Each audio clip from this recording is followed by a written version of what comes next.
हिंदवी स्वराज्याचे संस्थापक राजे छत्रपती शिवराय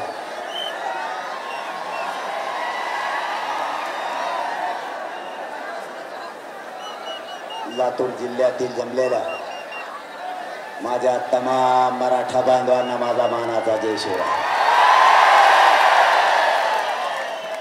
लातूरनं सुद्धा सिद्ध केलं या राज्यात आम्ही सुद्धा कमी नाही।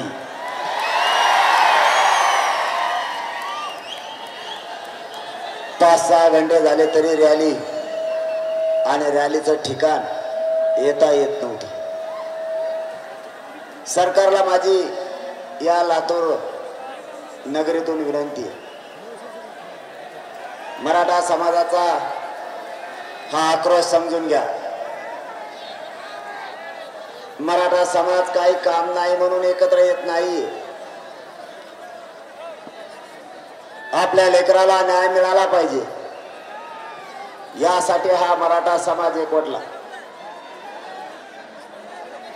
ज्यांना आरक्षण आहे त्यांना याची किंमत नाही कळायची। विरोध करणं सोपं असतं पण मिळवायला खूप मोठा संघर्ष करावा लागतो, लढा उभा करावा लागतो। छगन भुजबळ हे माहित नाही,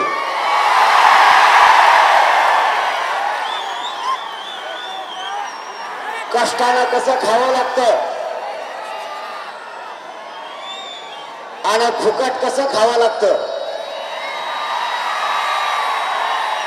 छगन भुजबळ तुला आरक्षण फुकट मिळालंय, मराठ्यांचं चोरीला आरक्षण खातोय तू। तुला या आरक्षणाची किंमत नाही कळायची। ज्याला कष्टातून आणि संघर्ष करून आरक्षण मिळालं त्यालाच आरक्षणाची किंमत माहिती आहे, तुला नाही कळायची। मराठा आज 42 वर्षापासून संघर्ष करतोय, एक दोन दिवसापासून नाही। मराठा समाजाला वाटतंय माझ्याही मुलाला आरक्षण मिळालं पाहिजे। आमचं 16% आरक्षण छगन भुजबळने घेतलं। फुकट खायला गोड लागतं,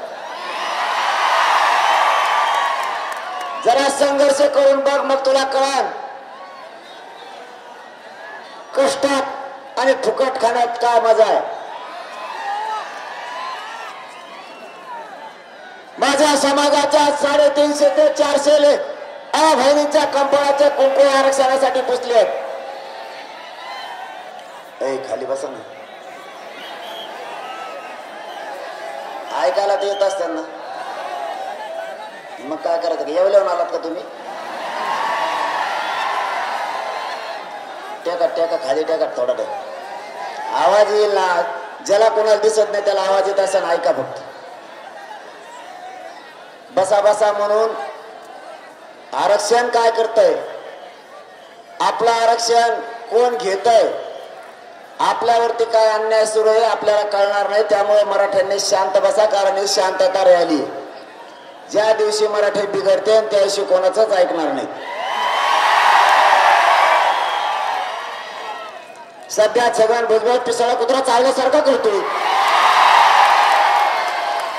मराठी संयमानं घ्यायला लागले, शांततेनं घ्यायला लागले, त्याच्या लक्षात येईना। मराठी शांत कमून येत, पिसळ्याला कुत्र्याला कुठे गाठायचं हे मराठ्यांना चांगलं माहिती। त्याच्यामुळे फडणवीस साहेबांनी तुला मंत्रिपद दिलेले, मस्तीत येऊ नको। लाल दिवा मिळालाय, मागं पुढे लोक आहेत, राहू दे। मराठ्यांचा नादाला लागला तर पुन्हा तुला जेलमध्ये कांदे खायला जावं लागेल।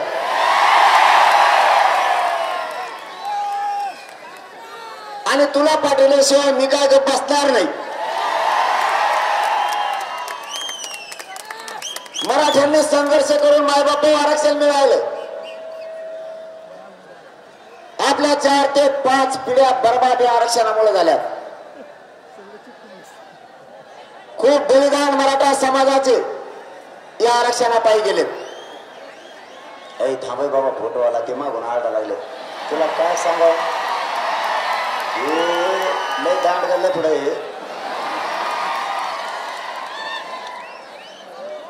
मला जी थोर किती ढकले दांडले मग मला माहिती.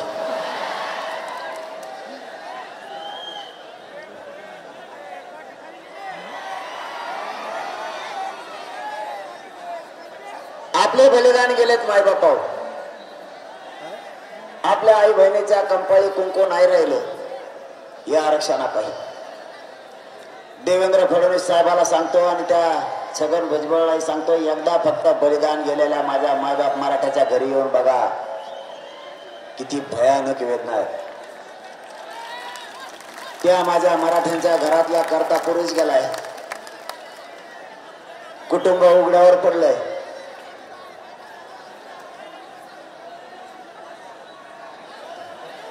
आणि जे कुटुंब उघडं पडलं त्याच्या पाठीवर हात फिरायला कोणी नाहीये. घरातला करता पुरुष गेल्यावर कुटुंबावरती काय संकट येतं हे सरकार चालवणाऱ्या भुजबळांना आणि फडणवीस साहेबांना नाही कळायचं.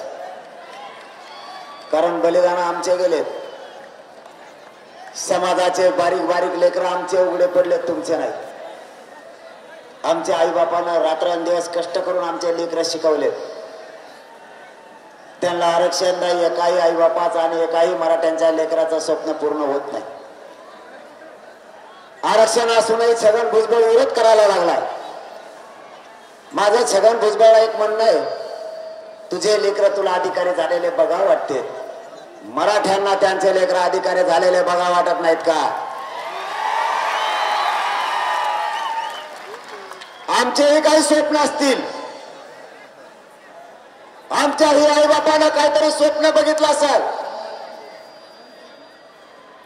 वेळ पडले तर आमच्या मायबाप मराठ्यांनी कर्ज काढले पण लेकर शिकवले. वेळ प्रसंगी जमिनी विकल्यात पण मुलं शिकवलेत. त्या आई बापाचं आणि लेकराचं स्वप्न होतं, माझा लेकरू अधिकारी झाला पाहिजे. तुम्ही स्वप्न बघता, आम्ही पण स्वप्न बघतोय. प्रत्येक आई बापाचं स्वप्न आहे, माझं लेकरू कलेक्टर तहसीलदार झालं पाहिजे, माझं लेकरू डॉक्टर झालं पाहिजे, इंजिनियर झालं पाहिजे. पण या आरक्षणामुळे आपण बर्बाद होत चाललो आणि आपले लेकरं लाखाच्या संख्येने फक्त व्यसनी बनायला लागले. ही वेदना त्यांना नाही दिसायची. त्यांना फक्त भांडण विकत घ्यायचं, दुसरं काहीच नाही. कारण आरक्षण हे त्यामुळं मस्ती वळवळ करते. आरक्षण असल्यावर दुःख नाही कळत, फक्त दुसऱ्याला विरोध करायचा कळतो. आम्ही जर विरोध करायला लागलो तर तुम्हाला पळायला सुद्धा जमीन सापडायचे नाही.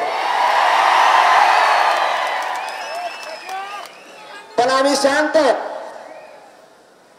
आणि या लातूर जिल्ह्यातल्या मराठा समाजाला माझं आव्हान आहे, तुमचा मुलगा म्हणून तुमच्या बळावरती आणि तुमच्या साथीवरती मी ही संघर्ष लावून धरला. माझा जीव सुद्धा जायला आणि द्यायला मी भेट नाही, फक्त तुमच्या जोरावर.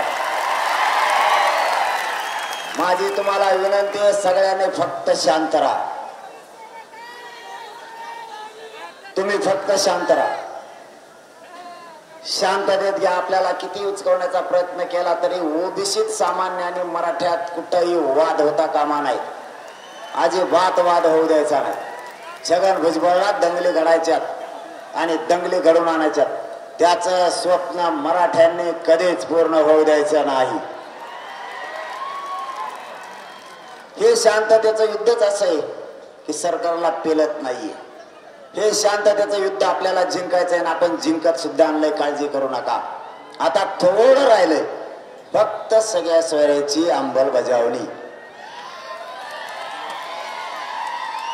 आणि या छगन भुजबळला किती लोक गोळा करून द्या, सगळ्या सोयऱ्याची अंमलबजावणी त्याच्या मोंडक्यावर पाय देऊन घेतल्याशिवाय मी मागे सरकार.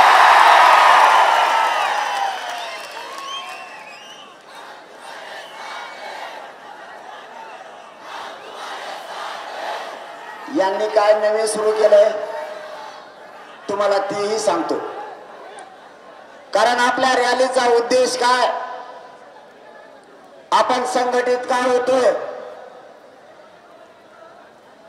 कारण ओबीसीच्या लोकांना नेत्यांना आरक्षण असूनही आपल्याला आरक्षण मिळू नये यासाठी ते एक व्हायला लागले। तर मग आपल्याला आरक्षण नाहीये, आपण किती ताकदीने आपल्या लेकरासाठी एक झाला पाहिजे। दुसरा मुद्दा, आपल्या 150 ते 200 वर्षापूर्वीच्या सरकारी नोंदी सापडल्या। या ओबीसी नेत्यांचं म्हणणं आहे छगन भुजबळने सगळे गोळा केलेत, पडेल फिडेल सगळे मराठ्यांनी पाडेल सगळे गोळा केले। तर त्यांची मागणी आहे मराठ्यांच्या ज्या नोंदी सापडल्या त्या रद्द करा। छगन भुजबळ, मराठ्यांच्या नोंदी रद्द करा याच्यासाठी तू ओबीसीत मराठ्यात वाद लावतो।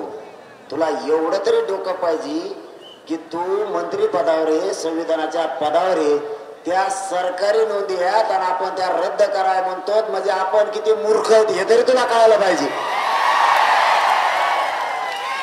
तुला आरक्षण कसं मिळालं तुला माहित आहे का छगन भुजबळ? फुकाट। मराठ्यांचं 16% 94ला तुला फुकाट दिलं। बोगस आरक्षण खातो, मंडल कमिशननं दिलेलं आरक्षण सुद्धा बोगस ते खातो। आमच्या मराठ्यांच्या 150 वर्षापूर्वीच्या नोंदी त्या रद्द करा म्हणते ते। म्हणजे तुम्हाला आपल्या भाषेत सांगतो,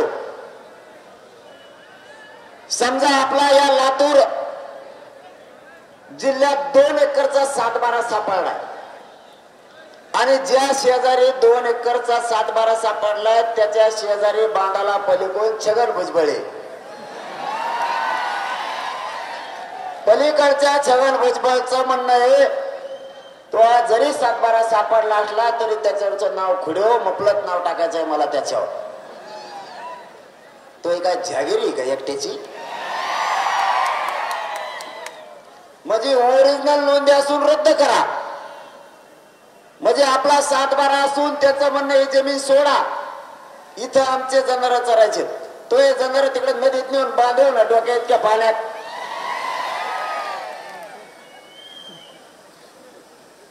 आमच्या ओरिजिनल नोंदी त्या रद्द करा। एकाही राज्यात ओबीसीची नोंद सरकारी नाहीये तरी त्यांना आरक्षण आहे। आपल्या नोंदी असून आपल्या रद्द करा म्हणते। तुमची जर कुठे 2 एकर जमीन सापडली तर ती मराठ्यांना माझा प्रश्न आहे, तुम्ही ती सोडणार का? मग आता आपला हक्काचं आरक्षण म्हणल्यावर आपण सोडित असतो का? तुम्ही माया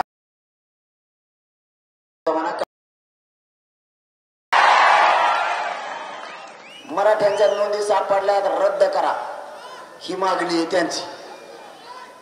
मी या लातूर नगरीतून शिंदे साहेबांना आणि फडणवीस साहेबांना जाहीरपणाने सांगतोय, न्यायमूर्ती आले, सचिव आले, IAS IPS दर्जाचे अधिकारी आले आणि तिथं चर्चा सुरू झाली।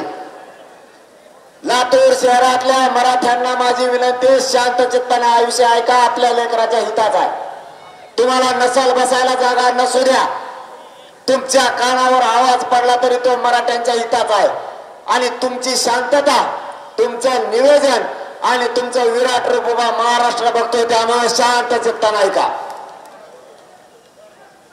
चर्चा सुरू झाली, 4 शब्दावरती चर्चा सुरू झाली। चर्चा होत असताना 4 शब्दापैकी 2 शब्द तुम्हाला आता सांगतो। सगळ्या सोयऱ्यांची अंमलबजावणी करायची असं आणि आपलं त्यांची चर्चा सुरू झाली। सगळे सोयरे कोण? ज्या मराठ्यांची नोंद सापडली आणि ज्या मराठ्यांची नोंद राज्यात सापडली नाही, नोंद न सापडलेल्या मराठ्यांना काय बुलबुल रे तुमचे त्या 2-3 जण हाकून हे तिकडं हो बाहेर तिकडं। आमचा काय जीव चालला आरक्षणासाठी, तर बरगाड्या मोडत आमच्या पार बुळबुळ बुळबुळ काय म्हणता माझी। कुठं चाललं होतं सांगा बरं?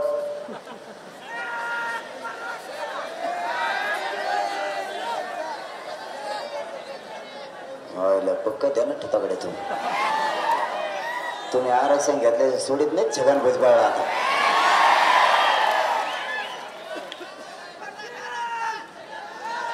सगळ्या सोयऱ्या या शब्दावरती अंतरवाली चर्चा सुरू झाली. 1.5 घंटा एका शब्दावर चर्चा सुरू होती. असे शब्द होते 4. ज्या मराठ्यांची नोंद सापडली, ज्या मराठ्यांची नोंद सापडली नाही, नोंद न सापडलेल्या मराठ्याला नोंद सापडलेल्या मराठ्यांच्या नोंदीच्या आधारावरच कुणबी प्रमाणपत्र द्यायचं. त्याचं कारण ज्या मराठ्यांची कुणबी नोंद सापडली त्याचा व्यवसाय आणि नोंद न सापडलेल्या मराठ्यांचा व्यवसाय सारखाच आहे. म्हणजे विदर्भातल्या मराठ्यांचा व्यवसाय शेती आणि उर्वरित महाराष्ट्रातल्या मराठ्यांचा व्यवसाय सुद्धा शेती आणि आरक्षण हे व्यवसायाच्या आधारावर दिलेलं आहे. एका माळ्याचा व्यवसाय शेती आहे म्हणून 1 माळी अगोदर आरक्षणात घातला, 1 तेली आरक्षणात घातला. बाकीच्या राहिलेल्या जाती ह्या पोट जाती म्हणून ज्या जातीला आरक्षण दिलं व्यवसायाच्या आधारावर त्याची पोट जात म्हणून आरक्षणात घातल्या. ज्या मराठ्यांची नोंद सापडली त्याचा व्यवसाय सुद्धा शेती आहे आणि नोंद न सापडलेल्या मराठ्यांचा व्यवसाय सुद्धा शेती आहे. व्यवसाय दोघांचे सारखेच, दोघांचे नातेवाईक सुद्धा होतात. रुटीबिटी व्यवहार मराठ्यात होते.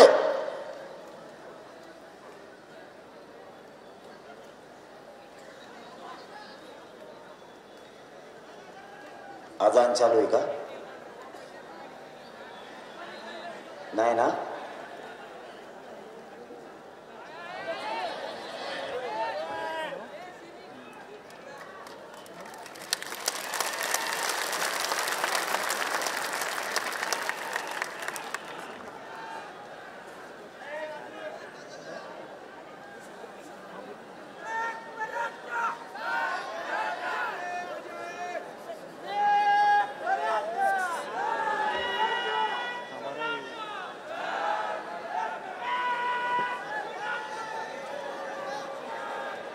झालं का? सुरू आहे का? झाली?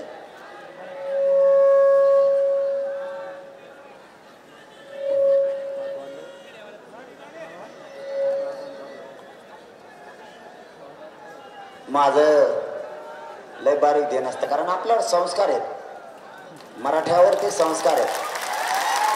सगळ्या जाती धर्माचा सन्मान करायचा, विरोध करायचा नाही. आपण काय छगन भुजबळ थोडेच आहेत. स्वतःच्या जातीचं बघायचं, दुसऱ्याच्या जातीवर जाळ फेकायचा असे आपण नाही. आणि तुम्ही कितीही म्हणले चालू नाही, मग लय बारीक देणं असतं कुंकड काय चालू आहे. म्हणूनच मी सरकारला सुधरून द्यायला बारीक देणे. म्हणूनच ठरताना ठरलं की मराठ्यांची नोंद सापडली न सापडल्याला द्यायचं, त्याच्या सगळ्या सोयऱ्यांना सुद्धा त्याच नोंदीच्या आधारावर द्यायचं. आणि या शब्दावरती सगळ्यांची सहमती फायनल झाली, न्यायाधीशासहित सगळ्यांची. पुन्हा एकदा ती चर्चा सगळ्या मराठ्यांनी शोधा आणि ऐकायला सुरुवात करा. आणखीन एक शब्द घातला होता मी त्याच्यात, तो आज मी या लातूर मधून जाहीर करणार आहे महाराष्ट्रासाठी. याबरोबर सगळ्या सोयऱ्यांच्या याच्यातून जर कोणी शिल्लक मराठा राहिलाच आरक्षण घेण्यापासून, म्हणजे ज्या मराठ्यांची नोंद सापडली त्या नोंदीच्या आधारावर त्याच्या सोयऱ्याला दिलं जाणार. पण सोयऱ्यातून बी एखादा जर हुकला, कारण मला एकही मराठा बिगर आरक्षणाचा ठेवायचा नाही, म्हणून मी त्याच वेळेस डाव टाकून ठेवता. मला माहिती आहे राजकारण्याची जात गद्दारी बदलत असते, म्हणून त्याच वेळेस डाव टाकला होता. कारण ते बदललेत, कसे बदललेत ते सांगतो. ते मग ते सगळे सोयरीच्या अंमलबजावणी टिकणार नाही असं खोटी माहिती ते आता समाजात पसरून आपल्यात गैरसमज निर्माण करायला लागलेत. त्यांना माहितच नाही पुढं आणखीन काय करून ठेवलेलं आहे. त्याच्या पुढं आपण सांगितलेलं ज्या मराठ्यांची नोंद सापडली त्याच्या सगळ्या सोयऱ्यांना द्यायचं. आणि त्यातून जर कोणी शिल्लक मराठा राहिलाच तर चौथा शब्द यासाठी घेतलेला आहे, ज्या मराठ्यांची कुणबी नोंद सापडली त्याच नोंदीच्या आधारावर मागेल त्या मराठ्यांना कुणबी प्रमाणपत्र राज्यात द्यायचे. ओढून दे सगळ्या सोयऱ्याची मागणी, छगन भुजबळ ओढून दे. चौथा शब्द पुन्हा आहे आणि त्या शब्दाचा अर्थ असा आहे, ज्या मराठ्यांची कुणबी नोंद सापडली त्याच नोंदीच्या आधारावर दोघांचा व्यवसाय सारखाच आहे, कारण व्यवसायाच्या आधारावर आरक्षण दिलंय. जर समोरच्या मराठ्यांचा सुद्धा व्यवसाय शेती आहे, त्यांचे रोटीपिटी व्यवहार होत आहेत, तर याच नोंदीच्या आधारावर मागल त्या मराठ्यांना आरक्षण त्याच नोंदीच्या आधारावर द्यायचं राज्यातल्या. या शब्दाच्या टायमाला धनंजय मुंडे म्हणले, मग तर हे सरसकटच झालं. म्हणलं मग तसंच असतं. त्या बाईट पुन्हा काढा, तिथं उदय सामंत होते, ते तर असंच डोकं चोळून राहिले. 4 शब्दावरती ती बैठक संपलेली. सगळ्या सोयऱ्यांची सुद्धा अंमलबजावणी पाहिजे. ज्या मराठ्यांची नोंद सापडली त्याच नोंदीच्या आधारावर महाराष्ट्रात मागेल त्या मराठ्यांना त्याच नोंदीच्या आधारावर कुणबी प्रमाणपत्र द्यायचं. कारण विदर्भातल्या मराठ्यांचा आणि महाराष्ट्रातल्या मराठ्यांचा व्यवसाय एकच आहे. आमचे नातेगोते सुद्धा आहेत. 4ही मुद्द्याला 4ही शब्दाला त्यावेळेस त्यांनी मान्यता दिलेली. मागेल त्या मराठ्यांना द्यायचं कारण 1967 ला 180 जाती आरक्षणात घातल्या, त्यानंतर 90 ला काही घातल्या, काही 94 ला घातल्या. तुम्ही 350 400 जाती ओबीसी आरक्षणात घेतल्याच कस काय? मग जर कुणबी मराठ्यांचा व्यवसाय शेती असेल तर महाराष्ट्रातल्या आणि मराठवाड्यातल्या मराठ्यांचा सुद्धा व्यवसाय शेती आहे. त्याच कुणबीच्या नोंदीच्या आधारावर मराठ्यांना सुद्धा मागेल त्या मराठ्यांना आरक्षण द्यायचं. ह्या शब्द सरकारनं लिहून घेतलेला आहे आणि 4ही जजेसनं मंगे चिवटे हे मुख्यमंत्र्याचे ओळी त्यांना लिहून घ्यायचे सांगितलेत आणि जे 4 शब्द हे लिहून घेतलेले ते ज्या कागदावर लिहिलेले आहेत त्या कागदाला त्यांनी लॅमिनेशन करून ठेवलेलं आहे. कारण ह्या 4 शब्दात सरकारने बदलायचं नाही आणि आंदोलकांनी बदलायचं नाही असं ठरलेलं आहे आणि ते टीव्हीवरती लाईव्ह आहे. मागेल त्या मराठ्यांना ज्या मराठ्यांची नोंद सापडली त्याला द्यायचं. गिरीश महाजन साहेब तुम्ही किती डाव टाका, मी सुद्धा आरक्षणातला त्याच्यातला बाप आहे. मराठ्याचा जातवान क्षत्रिय मराठा. तुम्हाला 3-4 बाऱ्या काय मंत्रीपद मिळवलं तर तुम्ही उड्या काय हाणायला लागली? तुमच्या डोक्यात हवा घुसली, मस्ती घुसली त्या मंत्रीपदाची, पण तुम्हाला एक ध्यानात नाही. जामनेर मध्ये 1,36,000 कुणबी मराठ्यांचं मतदान आहे. ते शेवटी मराठे. तुमच्या सुद्धा धुऱ्यावर करू शकतो आम्ही. माया मराठ्यांचं वाटोळ करायला जे जाईल त्याचा कार्यक्रम मी 100% लावणार म्हणजे लावणार. आपल्याला जातीपेक्षा मोठं कोणी नाही, मी कोणाला गिनीत सुद्धा नाही. आपल्याकडे किती मंत्री येऊ द्या, किती आमदार येऊ द्या, ते म्हणते त्याला किती गोड बोला, हे काहीच कामाचं नाही, जाती कोणच बोलतो. अरे तो मग 2 कोटीची गाडी घेऊन आला का, माझ्या घरी लावून गेला का? मला गरज काय? तुम्ही मला किती पैसे दिले तर मला पैसे लागत नाहीत. तुम्ही किती पद दिले तरी मला लागत नाहीत. मी खरंच नशीबवान आहे की मला तुम्हीच संपत्ती आहे आणि तुम्हीच माझे मायबाप आहेत आणि तुम्हीच दैवत आहे. मी नाही जातीवाद करत. मी या लातूरच्या नगरीतल्या माझ्या मायबाप मराठ्यांना सांगतो, मी नाही जातीवाद करत. मला माझ्या मराठ्याने दाखवून द्या, तू जातीवाद करायला लागला त्या दिवशी मी व्यासपीठाच्या खाली जाईल. कधीच तुम्हाला तोंड नाही दाखवणार. मी नाही जातीवाद करत. फक्त मी खरं बोलतो आणि खरं लोकांना नाही पचत. आणि माझं मायनस पॉइंटच ते, मी खरं बोलतो. माझ्या पोटात कपट नाही, मी कपटी वागत नाही.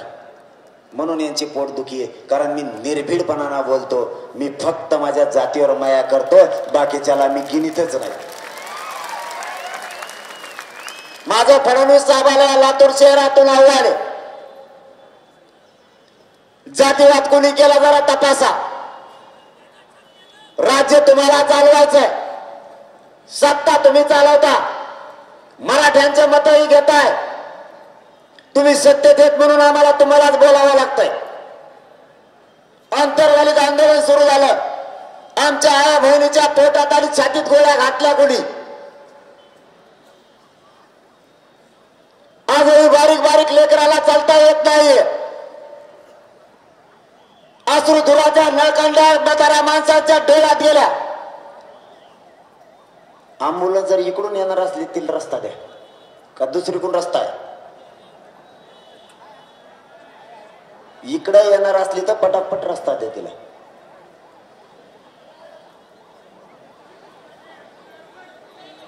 मोगमता नाही माझी. बारीक बारीक लेकरांच्या आणि म्हाताऱ्या माणसाच्या डोळ्यात धूर गेला. आजही आपल्या म्हाताऱ्या माणसाला नाही दिसत नाही बापा. फडणवीस साहेब हे खोटं नाहीये. ही राज्यातली जनता तुमची आहे. तरी पण त्यांना तुडवलं गेलं, त्यांना बंदुकीच्या दस्त्यानं मारलं गेलं. डोक्याच्या चिंधड्या चिंधड्या झाल्या माझ्या माय मावल्यांच्या. ती कोणाची तरी आई होती. राज्याचं पालकत्व तुमच्याकडे आहे, ती तुमची माय माऊली होती. रक्ताच्या थारोळ्यात पडलेल्या माता माऊल्यांना उचलायला सुद्धा कोणी नव्हतं. बारीक बारीक लेकरांच्या आईला बघून किंकाळ्या होत्या. रक्ताच्या थारोळ्यात पडलेला माझा मराठ्यांचा बाप आरक्षणासाठी टाळे फोडत होता. हा आमच्यावरती फडणवीस साहेब अन्याय नव्हता का? यासाठी माझ्या मराठ्यांनी तुम्हाला सत्तेवर बसवलं नव्हतं. तो जातीवाद नाही का? हाणणारे सगळे पोलीस अधिकारी जातीवादी होते. त्यांना बडतर्फ करण्याऐवजी फडणवीस साहेब तुम्ही त्यांच्या पोस्ट वाढवल्यात. जातीवाद तुम्ही केला, मराठ्यांनी नाही. फडणवीस साहेब आमच्या ध्येयात आहे. कोणत्या पोलीस अधिकाऱ्यांच्या तुम्ही पाठव्या वाढवल्यात, कोणाला पाठ्या दिल्या की आमच्या पक्का ध्यानात आहे. ज्या दिवशी मराठे तुमचं सरकार पलटी करतील ना, त्या दिवशी त्या पोलीस अधिकाऱ्यांना सुद्धा धडा शिकवणार का आम्ही. अधिकाऱ्यांना कशाला जात पाहिजे, अधिकाऱ्यात कशाला जात आणि जातीची मस्ती पाहिजे. ठीक आहे, तुम्हाला जसे आदेश आले तुम्ही तसं केलं. बघू आणि सुद्धा वेळ बदलत असती. आणि वेळ बदलणं आणि नसली बदलत तरी हिंमत ही फक्त मराठ्यात वेळ बदलायची. दुसरं सांगतो फडणवीस साहेब तुम्हाला आणि माझ्या मराठा समाजाला सांगतो, जातीवाद कोणी केला? शांततेत आंदोलन सुरू होतं, लाठीचार्ज झाला. त्यानंतर अंबडला ज्या तालुक्यात मराठ्यांचं शांततेत आंदोलन सुरू आहे, तिथं छगन भुजबळांना पहिली सभा घेतली आणि कोयत्यानं हातापाय तोडण्याची भाषा केली. त्याला जातीवाद नाही म्हणलं जात का? जे अंतरवालीत आंदोलन उभं आहे त्याच अंतरवालीच्या समोर फडणवीस साहेबांच्या सांगण्यावरून छगन भुजबळांनी राज्यातले सगळे ओबीसीचे नेते सगळ्या पक्षातले एकत्र केले आणि अंतरवालीच्या समोरच आमरण उपोषण बसवलं. समोरासमोर बसवल्यावर वाद होणार की नाही होणार? तरीही आम्ही मराठ्यांनी संयमानं घेतलं. आम्ही एकाही गोरगरीब ओबीसीचा मराठ्याचा वाद होऊ दिला नाही. त्याचं कारण असं होतं, ही छगन भुजबळ पळून गेला असता, परंतु आमच्या गोरगरीब ओबीसी बांधवावर आणि गोरगरीब मराठ्यावर केस झाल्या असत्या, कोणी 7-12 सुद्धा घेऊन आलं नसतं आणि दंगल भडकवण्याचं काम छगन भुजबळ तिथं करून जाणार होता. तो डाव मराठ्यांनी हाणून पाडला.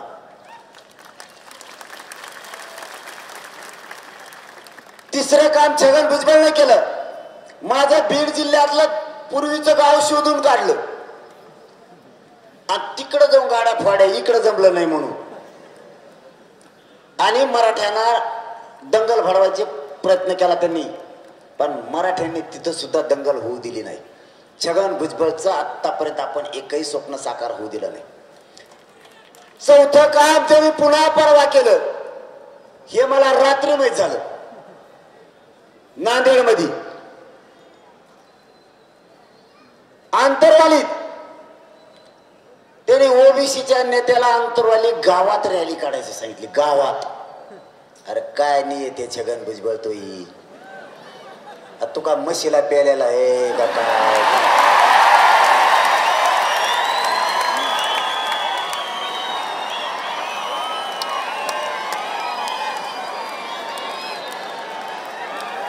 अरे तो येईन आकलीच का भेट झालती का नव्हती का हा दुकानच बंद होता अक्कल वाटताली. बदरे डोक्याच यार ते काय करावं ह्याची तरी अक्कल पाहिजे राव. आंतरवाली तुम्ही रॅली करणार महाराष्ट्रात पुरे जळले का तुम्हाला बाकीचे का? तिथं त्याचं कारण सांगतो. तिथं त्याला जुळाना आंतरवालीत म्हणून त्यांनी आमच्या मातुरे गावात जाऊन तिथं दगडफेक केली. दंगल व्हावं म्हणून सांगायचं काय होतं माहितीये का तुम्हाला? हे कारण समजून घ्या माय बापा. त्याला असं करायचं होतं गाड्या त्यानेच फोडायच्या आणि असं म्हणायचं की जरांग्याच्या गावातल्या लोकांनी आमच्या गाड्या फोडून दंगल घडवली म्हणजे जाळ मायावर आणायचा होता. पण त्याला माहित नाही मी जातवान या रक्ताचा मराठ्यांच्या रक्ताचा जातवान पिल्लू आहे. तो डावी शिशू होऊन देत नाही. त्यांनी काल पुन्हा रॅली काढायला लावली आंतरवाली. का की त्या रॅलीला कोणीतरी दगड हाणावा कोणीतरी बोलावं शिद्यावा. आमचे लोक खुशाल घरात भाकरी खात बसले हिंडा का वर तेच कदरले. ह्या गल्लीतून जाय त्या गल्लीतून जाय त्या गल्लीतून जाय कुंकड हिंड इकडे जाय तिकडे जाय. त्यांना काय अंदाजच दिसना गेले. झालं का? अरे बाबा छगन भुजबळ तू मा नको नादी लागू. सगळं सरकार कदरलंय मला तर तू कोणत्या झाडाचे पाला आहे रे? म्हणजे आंतरवालीत सुद्धा मला बदनाम करायचं होतं की आंतरवालीत मध्ये जरांगेने दंगल घडवली. म्हणजे तिकडं काढ ना येवल्याला काढ तिकडं नाशिकला काढ तिकडं समुद्रात हिंड नाही जायपाडीच्या धरणातून काढ मधून कुठेतरी काढ ना. तुला दुसरीकडे नाही का जागा काढायला? ते गावच का? ते गावच का? तर मी मराठ्यांसाठी प्रामाणिकपणानं काम करतोय. मी त्यांना मॅनेज होत नाही इकत नाही म्हणून हे डावे मला बदनाम करायचा. मी त्याच्यात बी यांना यशस्वी होऊ दिलं नाही कधी होऊ पण देणार नाही. आता 5वा डाव टाकलाय ती बी रात्रीत टाकलाय. बीडचे घराघरातले मराठे एकत्र आलेत. कितीही अन्याय झाला कितीही खोट्या केसेस बीडच्या मराठ्यावर केल्या तरी मराठा 1 इंच सुद्धा माग हटत नाही. बीड जिल्ह्यातला बीड जिल्ह्यातले मराठे 11 तारखेला शहरातले मराठे आणि ग्रामीण भागातले मराठे माय मावल्यासह घराला डायरेक्ट कुलूप लावून बीड शहरात रॅलीसाठी येणार आहेत. म्हातारे माणसं लेकरं नोकरदार वर्ग सुद्धा घरी राहणार नाही. म्हणून फडणवीस साहेबांच्या सांगण्यावरून आणि अजित पवारच्या सांगण्यावरून बीडच्या पालकमंत्र्यांनी एसपीला सांगून तिथली परवानगी रद्द केली. तरीही सांगतो बीडची रॅली शांततेत बीड मध्ये होणार.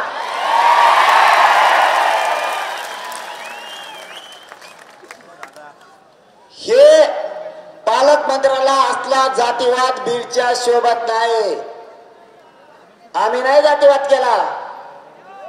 5 पिढ्या तुम्हाला मोठं करायचं काम माझ्या मराठ्यांनी केलं. आम्ही जातीवादी नाहीत. आमच्या लेकराच्या न्यायासाठी आम्ही फक्त एकत्र आलोय. फडणवीस साहेबांना माझा 6वा आले पुन्हा. जातीवादी आम्ही नाहीत. आतापर्यंत ओबीसीच्या नेत्याला निवडून दिलं आणि ओबीसीच्या काही लोकांनी एक गठ्ठा मतदान त्यांच्या नेत्याला केलं. आम्ही कधीच त्यांना जातीवादी नाही म्हणलो. आम्ही असं म्हणलो तुमची जात एकत्र आहे राव, आमची जात केव्हा एक होईल. पण आमची एकदा जात एकत्र आली तर तुमचं इतकं पोट दुखायला लागलं की भयानक. आणि आम्ही एक गठ्ठा मतदान केलं तर आम्ही जातीवादी, आणि तुम्ही एक गठ्ठा मतदान केलं तुम्ही जातीवादी नाही. वारे न्याय. अरे उलट तुम्ही असं म्हणायला पाहिजे होतं माझी जात एकत्र आली आणि तुमची मराठ्यांची आली, आपण दोघ जण आता एकत्र राहू. कधी किंग तुम्हीच राहिला असतात, उताने पाताने पडत नसतात. मराठ्याच्या नादी लागल्यावर मराठ्याला बळच जातीवादी म्हणल्यावर मराठे मतदान करायला सुईचे नाहीत. कसा कार्यक्रम लावला, मी तर फक्त पाडाच म्हणलोय. आपण कधीच नाव घेतलं नाही बाबा कोणाचं पाडा म्हणून. नाव सांगितलं बाबा मी कोणाला पाडा म्हणून, मी नुसतं म्हणलो. पण आपल्याकडून एक चूक झाली ती सुद्धा लातूर मधून सांगतो मी. लातूर मधून बऱ्याच गोष्टी सांगायला ठरवल्यात, कारण लातूरला पब्लिकच तेवढी आली. आपल्या काही चुका या निवडणुकीत झाल्या त्या पुन्हा होऊन देऊ नका. सगळ्या माईबापांना सांगतो पुन्हा होऊन देऊ नका. आपल्या मी काय सांगितलं तुम्हाला ज्याला निवडून आणा त्याला आणा, ज्याला पाडायचं त्याला पाडा, पण एवढ्या वेळेस ताकदीनं पाडा. आपल्या मताला भेले पाहिजे. तुम्ही एक काम केलं, तुमच्या लेकराच्या हितासाठी तुम्ही एक गठ्ठा मतदान केलं. तुम्ही एका बाजूला मतदान केलं, तुम्ही पक्ष बघितला नाही, नेता बघितला नाही, तुमच्या लेकरं डोळ्यासमोर ठेवले आणि तुम्ही एक गठ्ठा मतदान केलं. इथं तुम्हाला 100% सन्मानच द्यावा लागत. पण काही मराठ्यांनी याच्यात चूक केली. चूक अशी केली, मी सांगितलं ज्याला पाडा त्याला पाडा. तुम्ही कोणाला पाडा, कोणाला निवडून आणा, फक्त आपल्या लेकराच्या बाजूने उभा राहायला पाहिजे अशाला आणा. काही मराठ्यांनी काय केलं, काही मराठ्याला कळालं कोणाला मतदान करायचं, पण काही मराठी म्हणले जरांगे पाटील म्हणलेच नाही आपल्याला याला करण त्याला करण. मग ज्याला करायचं नाही त्यालाच काही मराठे करून बसले. म्हणजे आपलं 10,000 मतदान तिकडे गेलं. समजून घ्या, जिकडे जायचं नव्हतं तिकडं 10,000 गेलं. आता 20,000 राहिलेलं कुठे गेलं ते सांगत तुम्हाला. मी सगळं डोकं लावलंय. छगन भुजबळ वाटतं मी येडाच आहे. तू पडल्यावर तुला कळत मी येडा नव्हतो. आणि छगन भुजबळ एवढ्यातले लोक म्हणते जरांगे पाटील जरी म्हणले छगन भुजबळला निवडून आणा तरी एवढ्यात लोक म्हणते याला पाडणारच आहेत आम्ही. त्यामुळे तुला काय सुट्टी नाही घड्या. 20,000 मतदान आपलं असं व्हायला गेलं की काही मराठी असं म्हणले आम्हाला ह्यो पसंत नाही तेव्हा नाही कोणालाच नाही करायचं, बसले घरी. मग लीड तोडायला जड जाताना माय बापा हो खपा खाप एका बाजूने करी जाणं मतदान. तुम्ही काही मराठी म्हणले मला पाटील काय म्हणले कोणाला पाडा कोणाला निवडून आणा, ते म्हणले दोन्ही कामाचे नाहीत नको आपल्याला. बसले घरी. गेलं की 20,000 मतदान व्हायला आपलं. 20 आणि 10 30,000 लीड तोडणं त्याला नुसतं पाणीच प्यावं लागेल ना 10 लिटर. इथून पुढं तसं करायचं नाही. आपल्या लेकराच्या विरोधात कोणत्याही पक्षाचा नेता असू द्या, मी कोणत्याही सांगतो तुम्हाला, ओबीसीच्या नेत्यांनी जर मराठ्याला त्रास दिला तर त्याला एक शिक्का मतदान करून पाडायचं म्हणजे पाडायचं. आपल्या जातीला गोरगरिबाला त्रास होता कामा नाही. आणि मराठ्याचं बी असलं जातीला त्रास द्यायचा असला की त्याचा उताना पताना तांगा करून टाका. चलती राज्यात चलती गोरगरीब मराठ्यांचीच पाहिजे हे स्वप्न आहे माझं. माझ्या गोरगरीब मराठ्यांना एवढी किंमत आली पाहिजे की चपला सकट माझ्या गोरगरीब मराठ्याच्या काचा काच पाय पडले पाहिजे. ते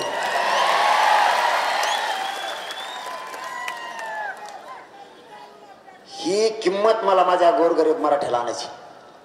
माझं तिसरं काम आहे माझ्या गोरगरीब मराठ्यांचे लेकरं आरक्षण देऊन त्यांच्या अंगावर वर्दी चढलेले बघायचं. IPS IAS दर्जाचा अधिकारी झालेला बघायचं. आणि मग हीच भूमिका त्यांना पटत नाही. ते म्हणतात हे जर असंच राहिलं तर आतापर्यंत याने 1.5 कोटी मराठ्याला आरक्षण दिलंय. आणि काय चूक केली हो म्या? 60-70 वर्षात मराठ्यांना आरक्षण मिळत नव्हतं. मराठ्यांनी आशा सोडून दिली. कटाळा आला तुम्हाला?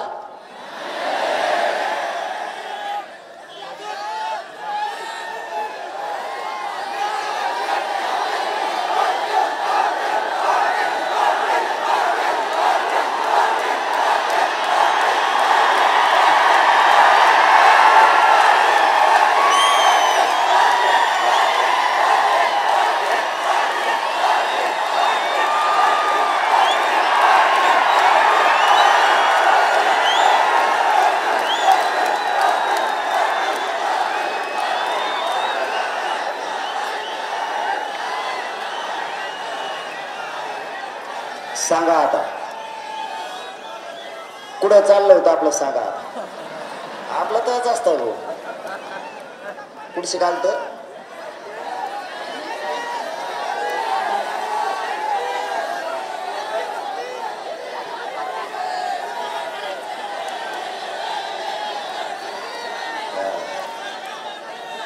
तुम्हाला जागा ठेवतो मी बी जागा राहतो, याचा अर्थ असा आहे. म्हणूनच आपल्याला सगळे कतारले. आपलं शेवटचं स्वप्न होतं की आपल्या लेकराच्या अंगावर उड्डी चढवायची. आपल्याला होणारा त्रास बंद झाला पाहिजे. आपली जात मोठी झाली पाहिजे, आपल्या जातीचे लेकरं मोठे झाले पाहिजे. आणि मी सरकारला मॅनेज होत नाही हे सगळ्यात मोठं सरकारचं दुखणं आहे. त्यांचं एकच स्वप्न आहे की मला तुमच्यापासून तोडायचं. हे जर असंच करत राहिलं, याच्या जातीवरती निष्ठा आहे, हे जातीला मायबाप मानतं, हे मॅनेज होत नाही. हे जर असंच राहिलं तर आतापर्यंत त्यांनी 1.5 कोटी मराठी आरक्षणात घातले. आता तुम्हालाच प्रश्न विचारतो, मी सरकारला विचारलं होतं 54 लाख नोंदी मराठ्यांच्या सापडल्या, त्या खऱ्या आहेत का? तर सरकारने मला प्रोसिडिंग बुकवर बैठकीत लिखी दिलं, सरकारी प्रोसिडिंग बुकवर लिहिलेलं आहे की मराठ्यांच्या 54 लाख नोंदी नाही सापडल्या, 57 लाख नोंदी सापडल्यात असं सरकारने मला लिहून दिलं. मग जर मराठ्यांच्या 57 लाख नोंदी सापडल्या तर एका नोंदीवरती 40 ते 50 प्रमाणपत्र निघत. आपण 3च धरू, 57 लाख नोंदी म्हणलं तर 1.5 कोटी मराठा आजच आरक्षणात गेलेला सुद्धा आहे. हे सगळ्यात मोठं दुखणं सरकारचं. आपण दुसरं काम केलं, राज्यातल्या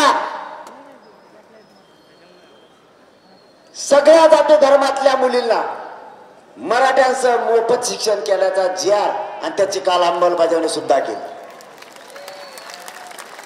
छगन भुजबळ आम्ही तुझ्यासारखे नाही, तुझ्यासारखे आम्ही आपल्या बुद्धीचे नाही. आम्ही मागणी करताना, मुलींना मोफत शिक्षण करताना सगळ्या जाती धर्मातल्या मुलींना शिक्षण मोफत करा म्हणूनच सांगितलं. तुझ्यासारखा आम्ही एकटे वरबाडून कधीच खात नाहीत. याच्याही पलीकडे 10% आरक्षण सुद्धा याच मराठ्याच्या आंदोलनानं दिलंय. फक्त ते टिकणार नाही म्हणून आपल्याला मान्य नाही, नसता आपलं आंदोलन 100% यशस्वी. आपण आता फक्त सगळ्या सोयरीच्या अंमलबजावणीपर्यंत थांबलो आणि यांचं म्हणणं आहे याला संपवा, याला बदनाम करा म्हणून आमच्या घरावर सुद्धा आता ड्रोन कॅमेरे यायला लागले. काय सापडतोय काय नाही ते सरकीला दोड्या सुद्धा नाही आल्या. आणखीन काय बघत आहे काय नाही कोणाला नाही. काय ऊस बघतो, काय बघत आहे काय ड्रोन ते. आम्ही जर असं वर स्लॅपवर जर उभं राहिलं ना ड्रोन आलं आणि हे एवढं म्हणलं तरी मागं सरकत आहे ते. त्याच टप्प्यामध्ये काय गोट्यात खाली पडितो त्याला म्हणजे जवळच आहे. तुम्ही मला किती बदनाम करायचं ठरवलं, मी माझ्या समाजापासून लांब नाही जाऊ शकत. तुम्ही किती खोटे व्हिडिओ बनवा, तुम्ही किती रेकॉर्डिंग बनवा, तुम्हाला काय बनवायचं तर बनवा, जोपर्यंत समाज म्हणत नाही तोपर्यंत मी बाजूला जात नाही. सरकारनं ठरवलंय मला उघडं पाडायचं. मला उघडं पाडण्यासाठी सरकारनं सगळी ताकद लावली. माझी मराठा समाजाला विनंती आहे, लातूरच्या आणि लातूरसह महाराष्ट्रातल्या आरक्षण मिळूस तर फक्त मला पाठबळ आणि आशीर्वाद द्या. यांच्या मुंडक्यावर पाय देऊन आरक्षण देतो.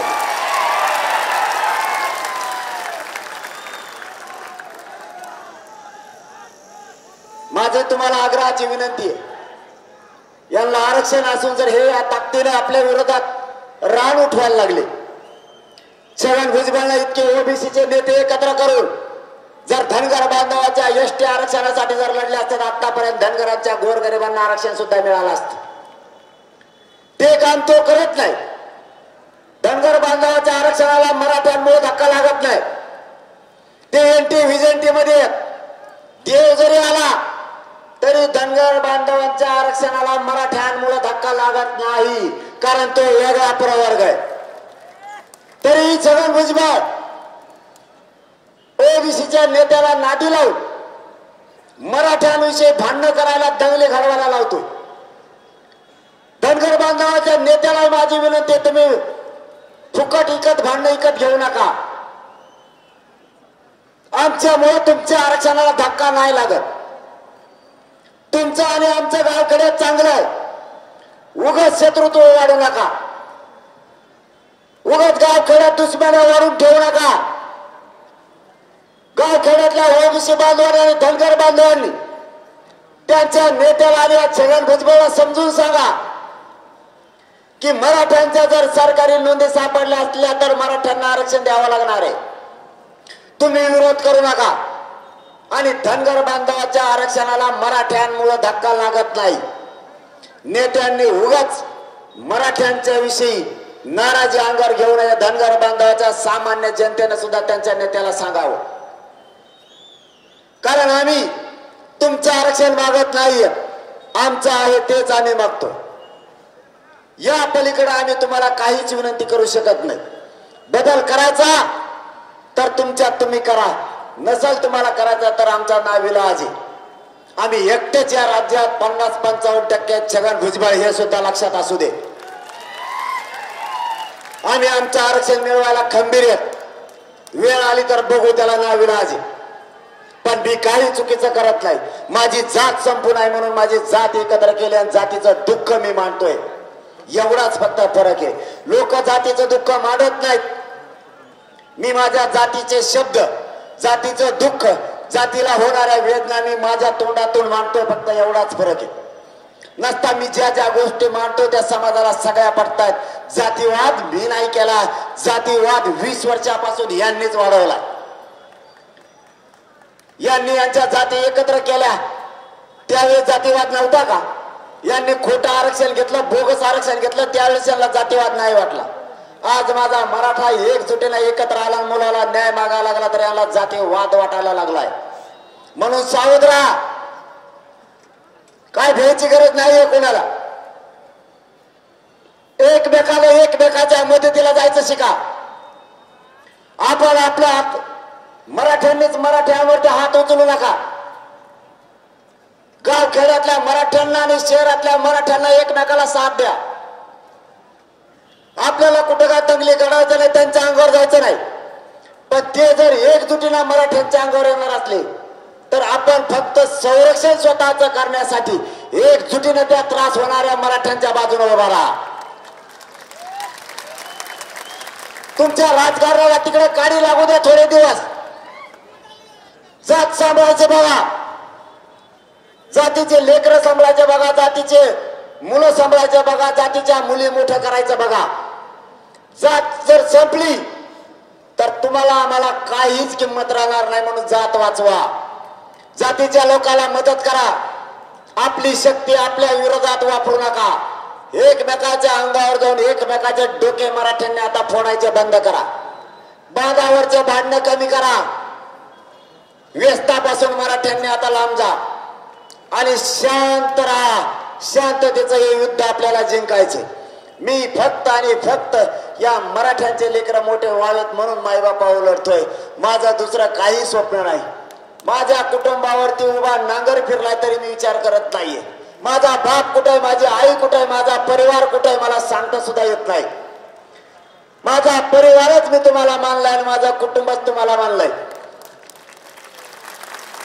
मी तुम्हाला दैवत मानलं, तुमच्याशिवाय मला कोणी नाहीये. मी माझं सगळं आयुष्य तुम्हाला अर्पण केलंय. माझा शब्द आहे मायबापा तुम्हाला. मी कधीच तुमच्याशी गद्दारी नाही करणार. मी गद्दारीचा डाग घेऊन मरणार नाहीये. मी मरणाच्या शेवटच्या घटका सुद्धा तुमच्या पायावरच मोजणार आहे आणि इमानदार म्हणून तुमच्याच खांद्यावरती मशान भूमीकडे चालणार आहे. मी नाही गद्दारी करणार तुमच्याशी. वेळ प्रसंगी मला गोळ्या झेलाव्या लागल्या तरी तुमच्या लेकराला आरक्षण दिल्याशिवाय मी हटणार नाहीये. मी नाही गद्दार होणार, मी नाही मॅनेज होणार. या मायबाप समाजालाच एकदा मायबाप मी मानलाय तर मराठ्यांचे करोडोना लेकरं मोठे करण्यासाठी तुमचेच लेकरं मोठे व्हावेत म्हणून मी सगळ्या दुश्मन अंगावर घेतल्या. सरकारही माझ्याच विरोधात आहे, विरोधी पक्षही माझ्या विरोधात आहे, सगळे ओबीसीचे नेते सुद्धा माझ्या विरोधात आहेत. मी काय वाईट करत नाहीये, तुमचे लेकरं मोठे व्हावेत म्हणून मी संघर्ष सुरू केलाय. माझ्या जीवाची माझ्या शरीराची पूर्ण चालणी झाली. मला 10 पायऱ्या जरी उतरायचे असले तरी मला 2 लोकांचा आधार घ्यावा लागतो तरच उतरता येत आहे. मला चढायचं असलं तरी 2 लोकांचा आधार घ्यायला लागतो. मी माझ्या मरणाला भेट नाहीये मायबापाव, मी मरणच माझ्या समाजासमोर ठेवलंय.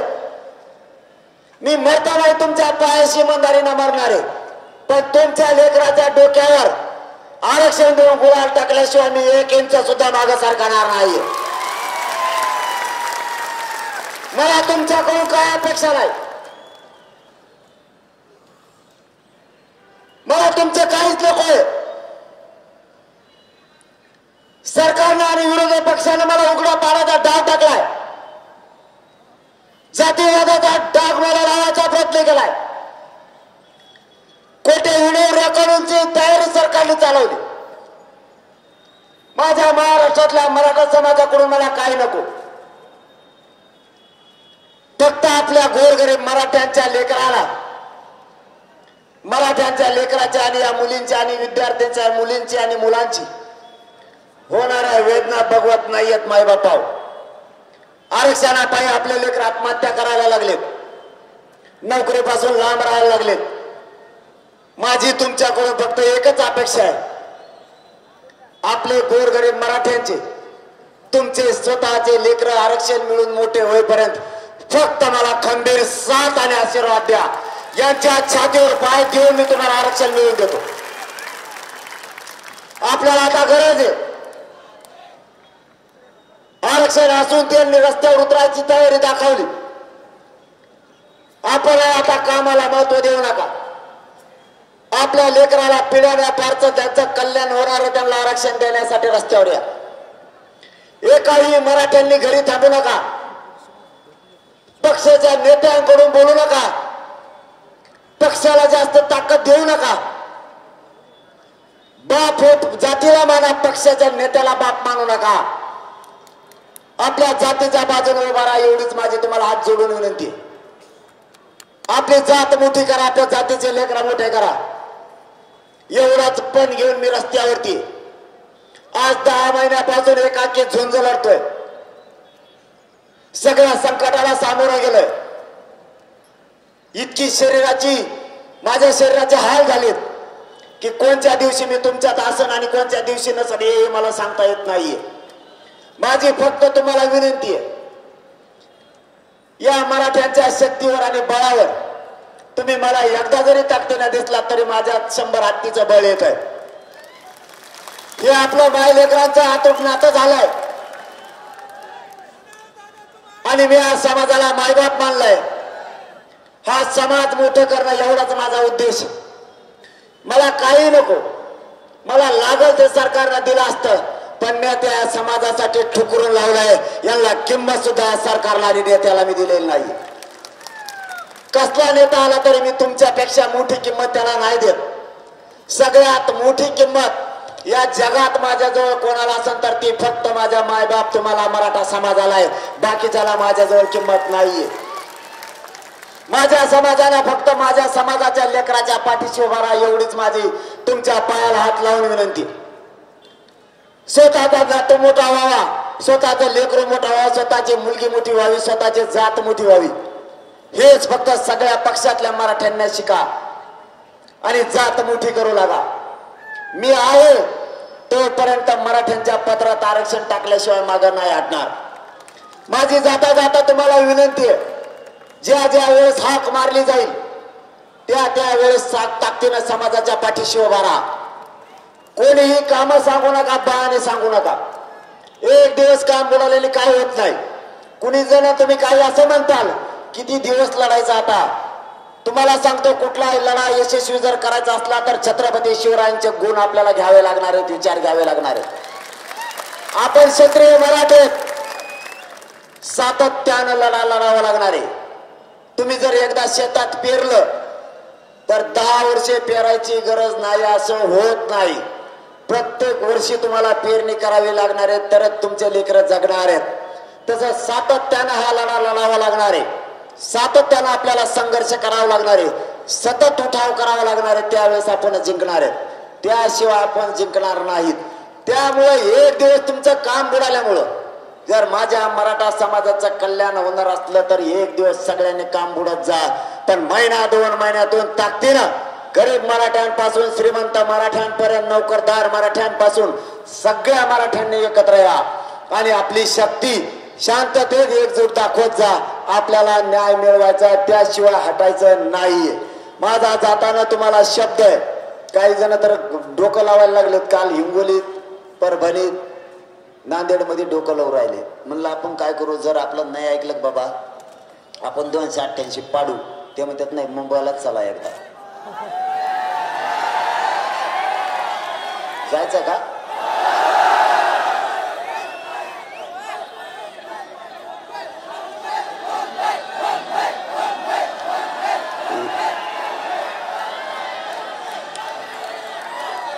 एकदाच आपण मुंबईला गेलो तर त्या जपानीच संपलं होतं मुंबईत.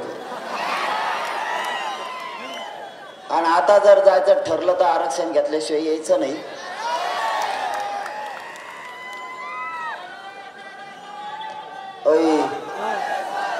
असे आपले पोट्टे कलाकार आहेत. त्याच्यामुळे तुम्हाला मुंबईला नेत नाही.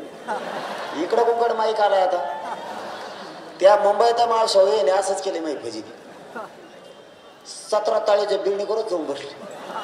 ते मुख्यमंत्री मला विचारते हे कुठून गेले. म्हणलं मला लावा माहिती. तुम्ही तुमचंच बघा कुंकून गेले ते. ये इतकी फजिती केली तिथं. काही काही तर त्या हॉटेल पुढेच बसली. ते म्हणले VIP हॉटेल आहे, VIP रस्ता, इथं बसू नका. मग तर भातच शिजत बसली. 1.5 घंटा झाला त्याचा भातच शिजायचा व्हायना. एक जण त्या मंत्र्याच्या लाईनला गेलं. ते म्हणले इथं अतिदक्षता विभाग आहे बाबा. ह्यो इथं कोणचा कोण झोन आहे. त्याला झोन फिन काही कळत नव्हतं. माझ्यासारखंच होतं ते. त्याला झोन फिन काही कळत नव्हतं. ते म्हणले इथं नाही बसतायत. मग तर डांबरच आंघोळ सुरू केली त्यांनी. फेस लावलं 2 घंटे झाले तरी आंघोळ संपणार. सगळे वाहतूक बंद. मी सांगितलं होतं त्यांना तुम्ही छगन भुजबळचं ऐकून मराठ्यांचा नाराजी आणि रोष अंगावर घेऊ नका. मराठे तुम्हाला जेरी सांडल्याशिवाय सोडायचे नाही. आता जर का बाबा मराठे मुंबईला आले रे, मला नाही वाटत हे मोकळे माघारी येते ना आता. म्हणून तर आपण आपला पहिला टप्पा आहे.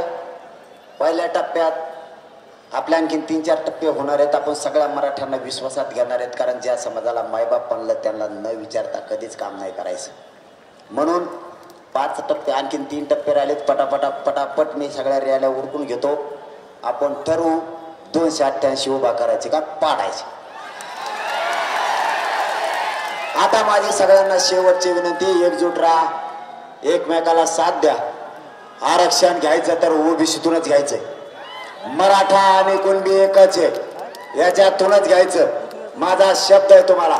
वेळ प्रसंगी सरकारने मला गोळ्या जरी घातल्या, माझं बलिदान जरी मला द्यायची वेळ आली, तरी तुमच्या लेकराला आरक्षण दिल्याशिवाय 1 इंचही मागे हटणार नाही. शब्द तुम्हाला देतो आणि थांबतो.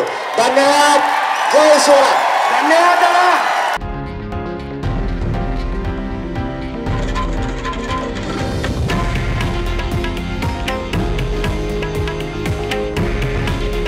हे आहे देशातील नंबर 1 न्यूज नेटवर्क आणि आपण पाहत आहात TV9 मराठी. काळजी तुमची, हित महाराष्ट्राचं.